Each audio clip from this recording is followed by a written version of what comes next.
Hello, we got a couple classwork questions that we're going to be looking at for today. Your first step is to go ahead and read the question to determine what they are looking for. Alright, there is a line whose slope is 10 and whose y-intercept is 2. What is its equation in slope-intercept form?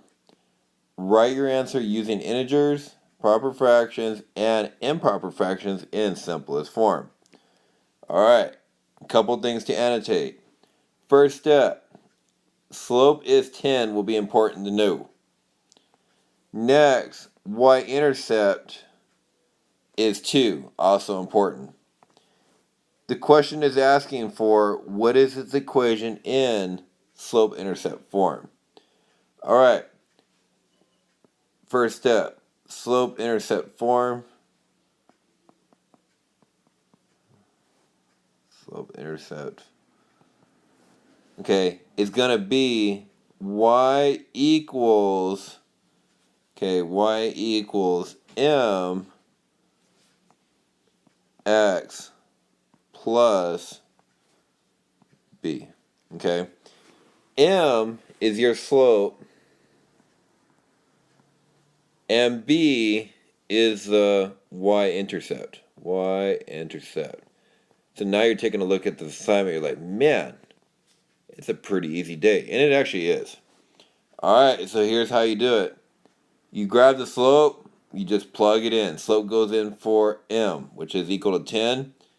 2, which is the y-intercept, goes in for our b value. And that is it for today. That's what I'm looking for. Alright, so again, first value is going to be our slope because it goes with the x.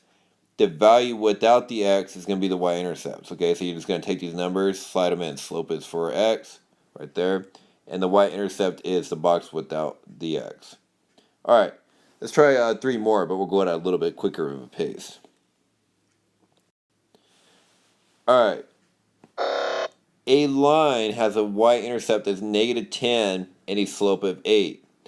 What is its equation in slope-intercept form? Write your answer using integers, proper fractions, and improper fractions in simplest form. Alright, here we go. Okay, I'm going to take out my red.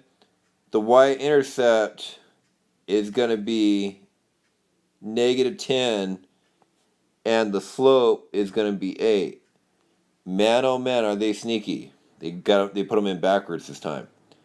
Remember, the slope goes in before x, okay? Because the slope is m, and the y-intercept is b.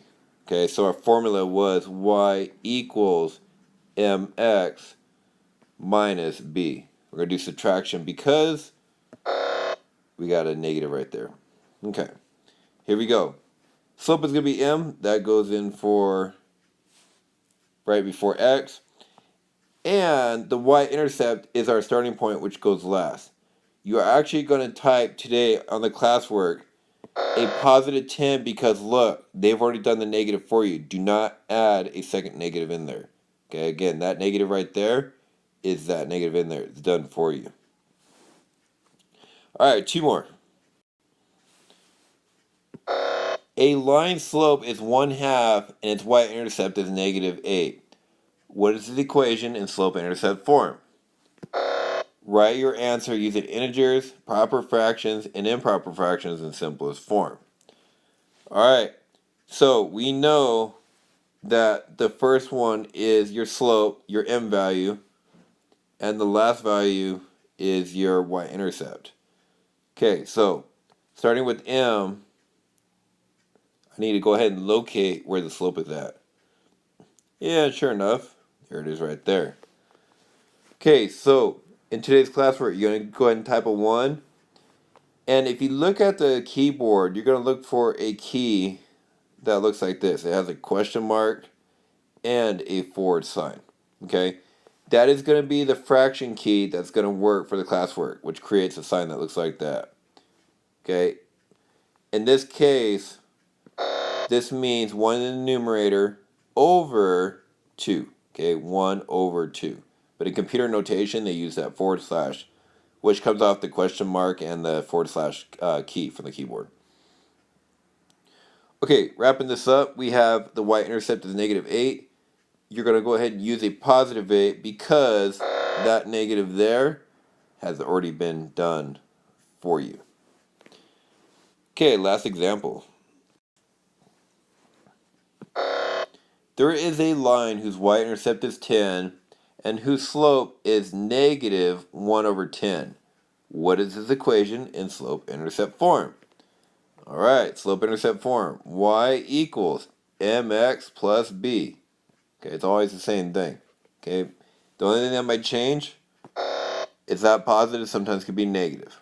Besides that, leave it alone. M, remember, is your slope. B is the y-intercept. Intercept.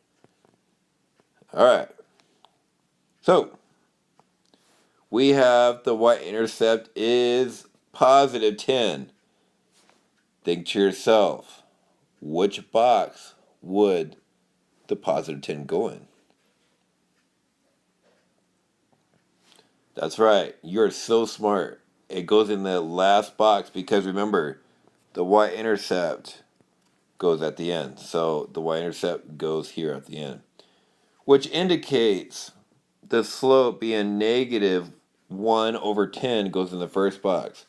Okay, careful how you type this in. So today you're going to go ahead and type in the negative sign. By the way, negative is the same thing as subtraction, so use the subtraction key. -1 / from the question mark button, okay, 10. Okay, notice that here you do have to put the negative, so watch that negative. Just simply put in front when you type it in. So -1/10 plus the y-intercept of +10, 10 drops down. This concludes the classwork for today.